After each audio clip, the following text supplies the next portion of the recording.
Welcome to Nonprofit Stories, inspiring tales from Silicon Valley. We will explore the transformative work of nonprofit organizations and leaders who are changing our community by tackling some of the most pressing issues facing Silicon Valley. So without further ado, let's dive into this exciting conversation.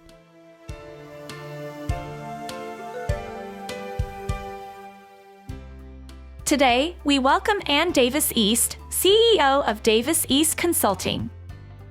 Their mission is to deliver expert compliance, training, and strategic planning for nonprofits, ensuring they navigate tax-exempt complexities and legal responsibilities efficiently for impactful success.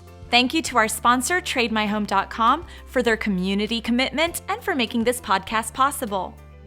In Silicon Valley, donor-advised funds soared to $78.6 billion, highlighting a trend toward delayed philanthropy.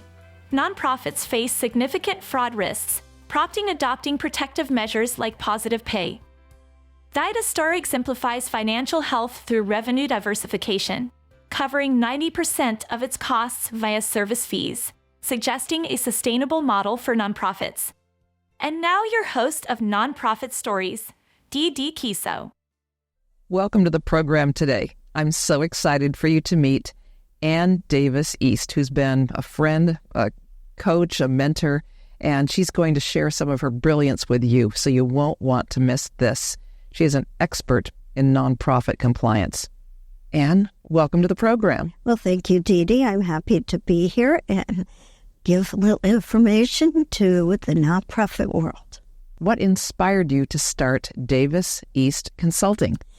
Well, Dee Dee, it was in 2011. The IRS sent out letters informing nonprofits that they were on the bubble of losing their tax-exempt status. The reason for that little background is that after 9/11, we had what was called the Patriots Act, and within that, the IRS was given the rights to revoke any nonprofit who had not filed a tax return in 3 consecutive years. So that list came out, and here in the Bay Area itself, 20,000 plus nonprofits lost their status. I obtained the list of those nonprofits, made phone calls, and started working with them on getting them reinstated. And from that led to many other issues. What has led you then to focus on the nonprofit management portion in the Silicon Valley area? What happened is that because of all of this, once you lose your tax-exempt status, then your donations are not deductible. So your donors cannot take that off their tax returns. I also discovered that nonprofits themselves, both staff and board, were not aware of all the intricacies. Sometimes it was, we're tax exempt, we're perfectly fine, we're here to do a good job within the community. And that's true, but we still have to comply with state and federal regulations. What are some of the biggest non-compliance issues you find with these organizations? The biggest one is not being registered, mostly at the state level. Again, federally, you do your tax returns, your donors can take that off theirs. In the state, if you're not registered, donors cannot take that off their state income tax. So then it opens up a Pandora's box that if they're ever audited, the donor, then they would come up as your donation is not deductible. Also, it hurts the nonprofit because, again, someone could say you're not registered, you're not legal, we're going to make a complaint to the Attorney General, and then that gives you bad press, and you have to go through everything that goes along with bad press. What is your strategic approach for nonprofits?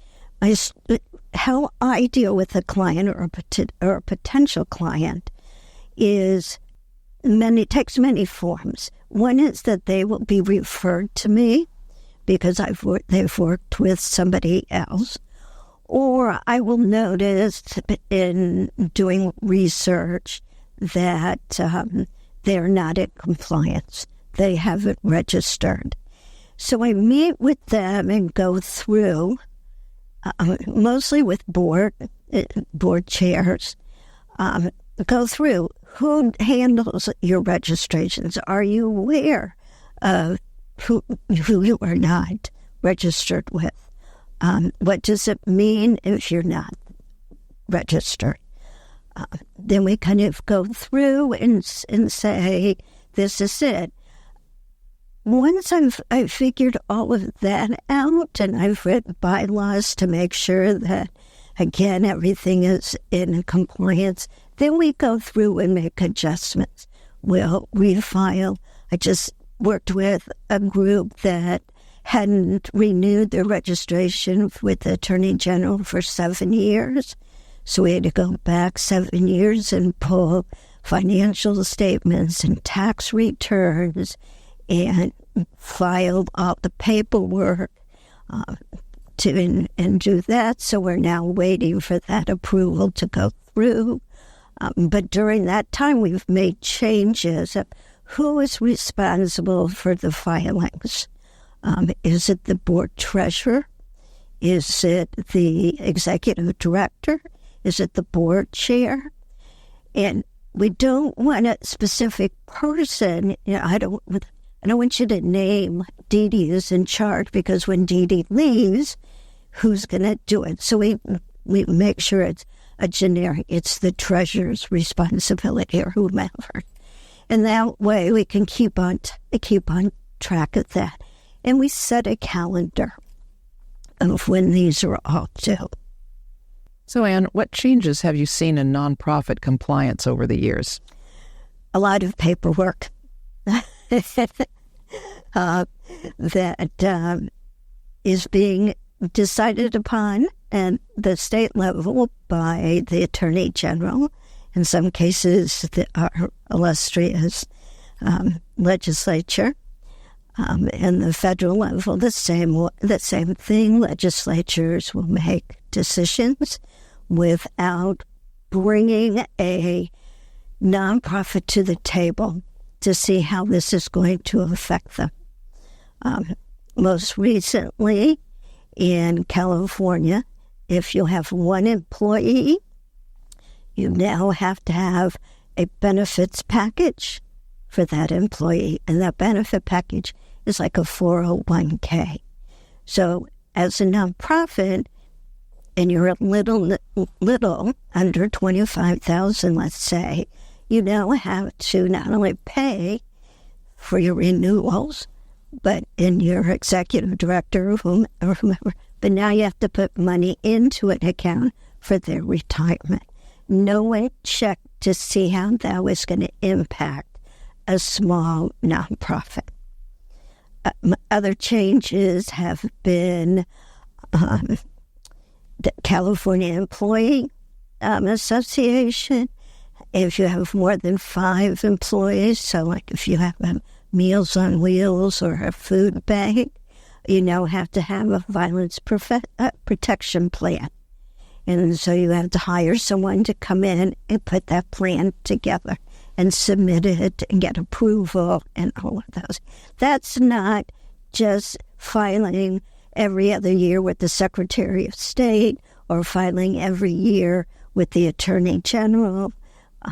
And with the Attorney General, you have a renewal. You have a treasurer's report if you're under $25,000. If you're going to do a raffle, you have to get a raffle permit. If you're hiring a outside fundraiser, you have to go through it. They have to be solicited, so you have to have a contract with them, which implies that they're an independent contractor, and so you have to go through all of that. You have unrelated business expense. So there's all sorts of little things, but when you see them on a piece of paper, they can be very overwhelming. That's why you call me. So you brought up something very interesting, and that is the professional fundraiser. Let's define that a little bit, because I do come across people who want me to go ask and solicit, and I do not do that. And so what would a person who's a professional fundraiser do? The professional fundraiser is the person that goes out to raise funds. So they do the ask, and the money comes to them, to that individual, and then they would send it on to the nonprofit. So that, they would go out, they would take it, they take their management cut, and then go from there. You want to make sure, that they're bonded. So if they take off with their money, you've got something in place. Of course, they're not going to be the only ones that are going to take money. We have lots of executive directors, one actually right now up in the Sacramento area that embezzled $1.5 million from not one but two nonprofits. So again, you have to keep an eye out for that, which is over here, another kind of set of things that you should deal with. But in the professional solicitation person needs to be registered with the state. So again, it's on them to keep their license going, their certification, and everything else.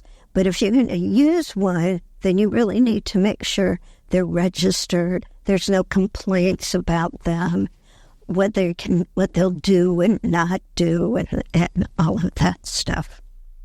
So what are some of maybe the top couple of ways that nonprofits get it wrong and their money gets embezzled? What are those top things that they're doing wrong? Not tracking and not knowing who is responsible, and no communication. So let's say you're treasurer on your board. You're small, you don't have a CFO. Everything goes through your board treasurer. And he relies or she relies on what the board chair, executive director provides. There's no checks and balances. There's no policies. It doesn't say in the bylaws that money needs to, or checks need to go into the bank once a week, once every other week. Who can sign checks? Yes, banks don't necessarily say you now have to have two signatures, but sometimes having two signatures is a good idea. There's no,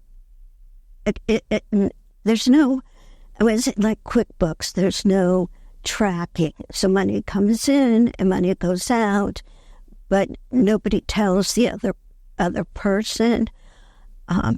So there's those type of things. Just leaving that treasurer on their own and never making a treasurer's report. Just saying, we have this amount of money in the bank. It is pretty much the number one. I'm seeing this a lot, and it's shocking. Yes, it is. It is. And then that always comes back to the nonprofit as a surprise. And they never looked at their accounting. They never looked at their account. And it's the same with their registration when they lose, when the state all of a sudden is telling them they're suspended, or with the Secretary of State and the Franchise Tax Board are attached. So when you don't do a statement of information, which is basically just updating, saying the address is the same, our board is the same, no changes, but you're not exempt from the state tax, then and you're not filing a return, then the franchise tax board can make you delinquent, which means you're now delinquent as a corporation under the Secretary of State. If you're delinquent with the Attorney General, that means your deductions, your tax, you're not a legitimate charity within the state of California. Those occur because nobody keeps track of who the agent of services, who is the person that receives mailings. They don't change the address. There's somebody that has lost their tax exempt. They refiled, but they were approved. But that approval went to an address they haven't used for 4 years because they never updated with the IRS when there was a change. The same with what happens with all the others. So why is board development so crucial for nonprofits? It's crucial because the board is responsible financially for the running of the nonprofit. So they need to be aware what are the requirements financially. What are the requirements for state and local and federal? I mean, we haven't spoken about local, but some localities, if you want to do an event, you have to get a permit. Sometimes there's a cost to that permit. Sometimes there isn't. We briefly spoke earlier that if you're doing an event and your volunteers or your board members are pouring alcohol, wine, beer, they now have to be certified by the ABC, Alcohol Bureau. That's primarily in California. That's right now. It's in California. I'm sure it will go across the board soon. But they need to be aware of all of these new regulations that are coming down. They just can't say, this is our mission, which is fine. You want them to go out and find donors, but then they have to really manage both financially the nonprofit. A typical problem homeowners have when wanting to buy a new home is whether to sell first or buy first. Either way is risky.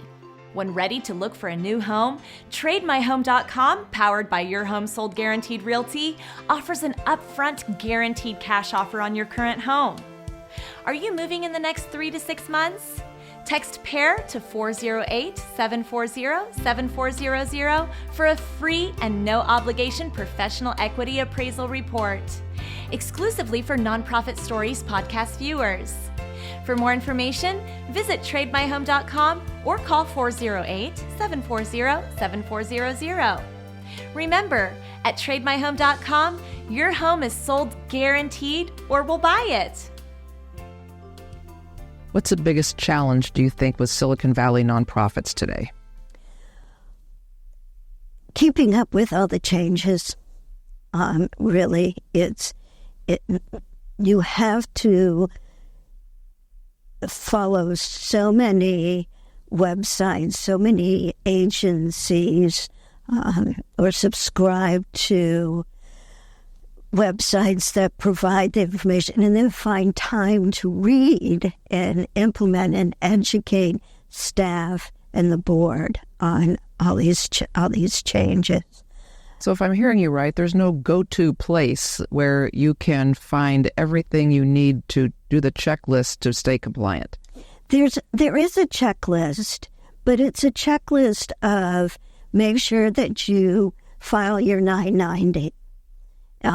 In that you have, there's 2 possible dates. One is May 15th if you're on a calendar year, or November 15th if you're at July through June accounting year. So there's that. And then it'll go to the Secretary of State heading and say, do X, Y, and Z. But there's no checklist or no one depository that has all of these extras. There are states now that are giving donors more rights. So if you're a donor, you give money for a specific thing. Let's say a school is being built. You donate money for all of the desks and the equipment that a classroom would need. And 2 or 3 years later, you're finding that this hasn't happened. And you question where the money is. And you don't get the answer that feels good to you. You can now ask for your money back. Again, I can give you examples of someone gave millions of dollars for a building, never was built. He came back and asked, and the nonprofit said, we used it for something else, even though it was restricted. So he went to court and got his millions back. So I'm now seeing that clients are asking for a donor give back, so it's policy.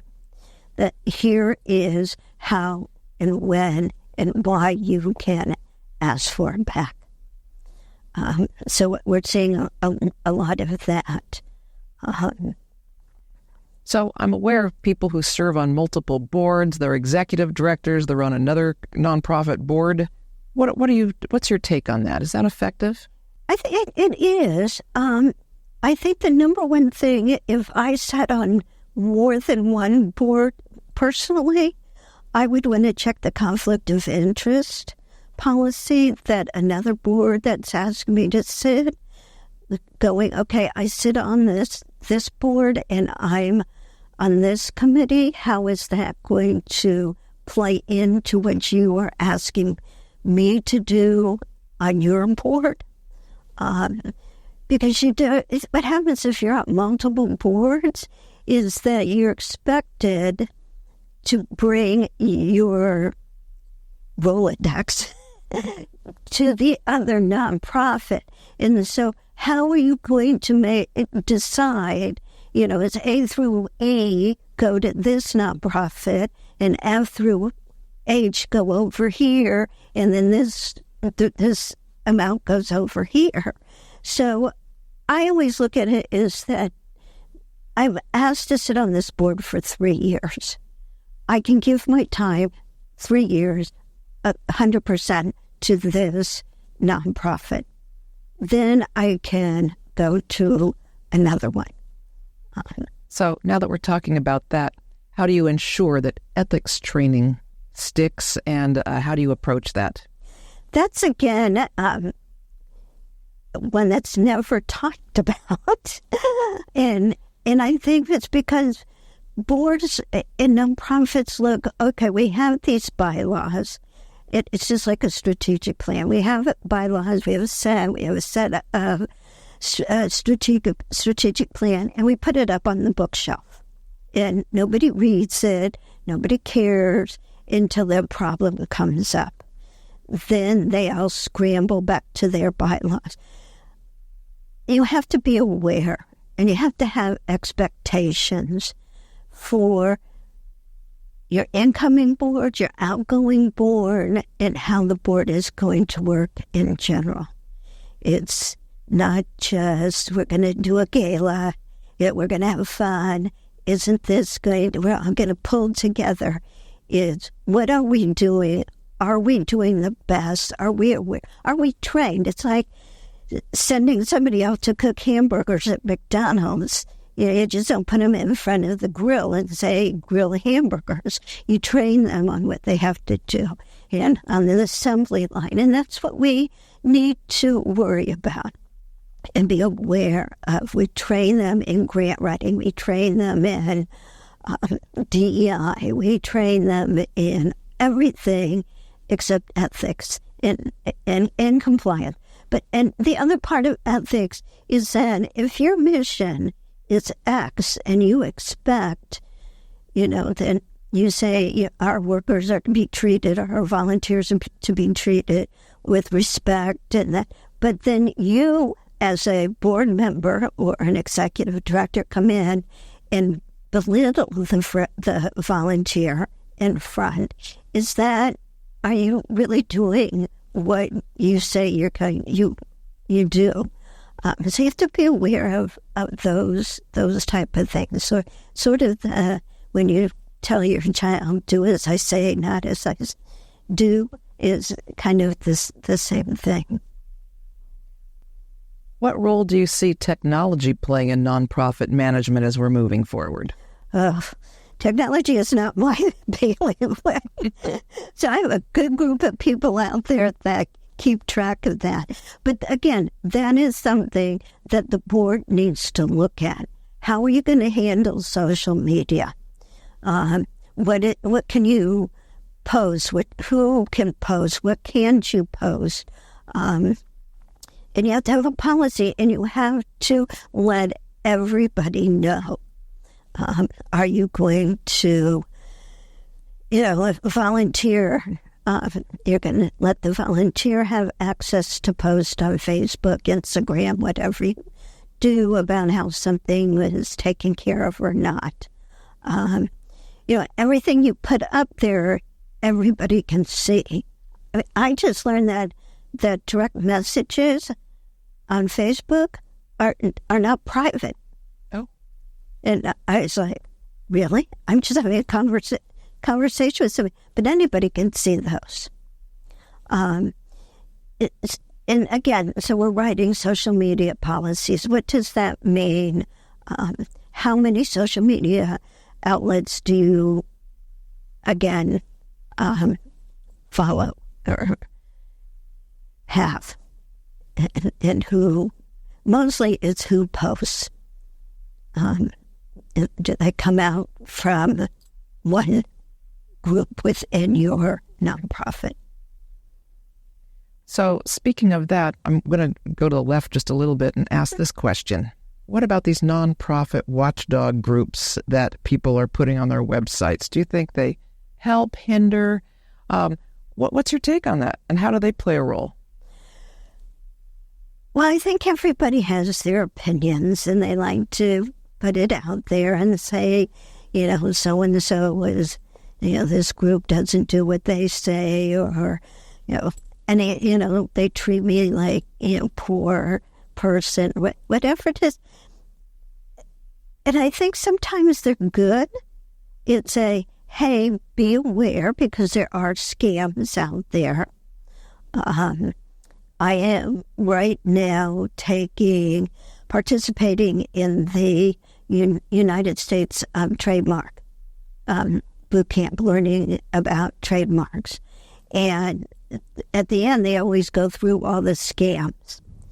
So, people that say they'll do your search or they'll do your paperwork or all of that. Yes, there are people out there that will say the same thing for nonprofits. The IRS has a great e-newsletter that will tell you what the scams are out there for nonprofits right now. What's that called, Ann? How do we find that? It's irs.gov. Mm-hmm. And then you can go to e-news, their newsletter. It comes out, you can go through it, and there's certain newsletters depending on if you're a nonprofit or a business or whatever. But I get probably 2 or 3 of them a week that tells me new changes that the IRS is coming up with, but also what are the scams going on right now. There's a scam right now where your investment person is saying, buy this piece of art, give it to, say you're going to give it to a nonprofit, but you buy it, you give it to them, and you take the fair market value, and and keep the painting. I mean, I was reading, and like, okay, first of all, I'm lost. Second of all, I would have never thought of something like that. So there's those things. The Attorney General has a list of nonprofits that they have received complaints about. And again, you can go and make sure that, hey, your nonprofit's not on that list. But also if you're a potential donor, you can go, or a donor in the past, or a recipient of the nonprofit, you can go and do those make those complaints.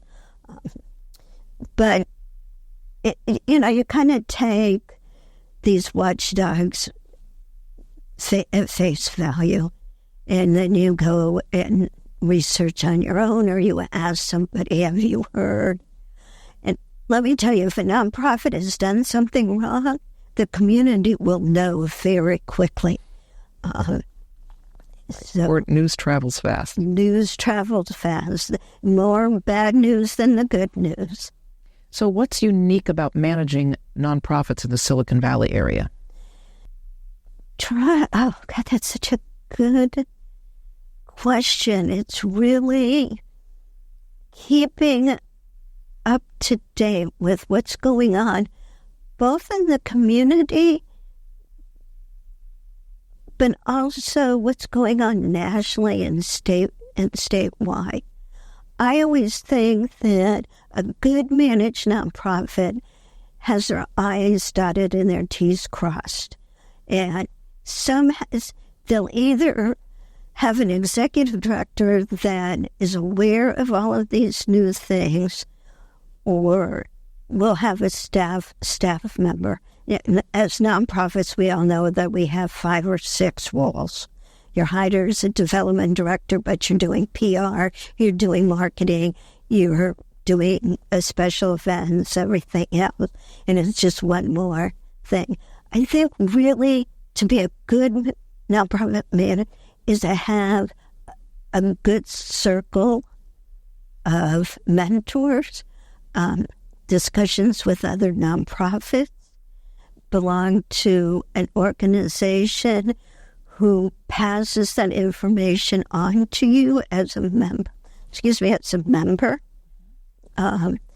That, sends out things to you that are quick, like little tips.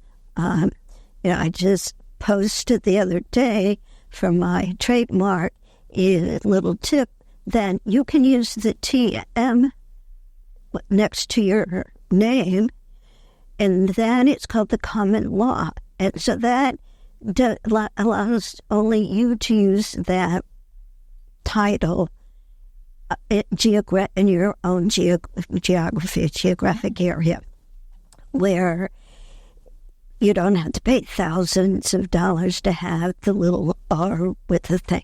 I didn't know that. I now have 4 clients that are saying, hey, can we put the TM on? That's a good piece of advice. Yeah. So then what would be your ultimate piece of advice for new organizations and nonprofits in the Silicon Valley? Get a mentor. Read. Go research everything. From just not from the IRS, how to do a 1023 EZ or a 1024 if you're a political group. There's more to it. It's the state. What does the state require you? What does my own local require? If I'm working with homeless, what are the health requirements needed? If I am a food bank and have high shelves or packs of food, what does OSHA say? I know it's a lot, but that's where we come in, to come in and help you with these things, let you know. Again, every 5 years you have to do sexual harassment training. When was the last time you trained your staff? Let's look at that. So I keep a running tab of when you've done these things. Do we need to worry about X? And not just here. I'm in 19 states, so I know 19 states' requirements on that level. Well, you are just so full of knowledge, and I'm sure that this is going to be one of those podcasts that people listen to a few times so we can catch everything you had to say. Yeah. Ann Davis East, thank you for joining us today. Thank you very much for having me. Here's a sneak peek of the next episode of Nonprofit Stories, featuring Ann Davis East, CEO of Davis East Consulting. Well, it depends on what they're going to offer. If they're doing auctions, either live or silent, you need to make sure that you hand the winner. Their mission is to deliver expert compliance, training, and strategic planning for nonprofits, ensuring they navigate tax-exempt complexities and legal responsibilities efficiently for impactful success. Which you receive from the Attorney General. If you're going to do raffles, check out our next full episode on Wednesday at 5 o'clock Pacific and 8 o'clock Eastern on YouTube and Apple Podcast.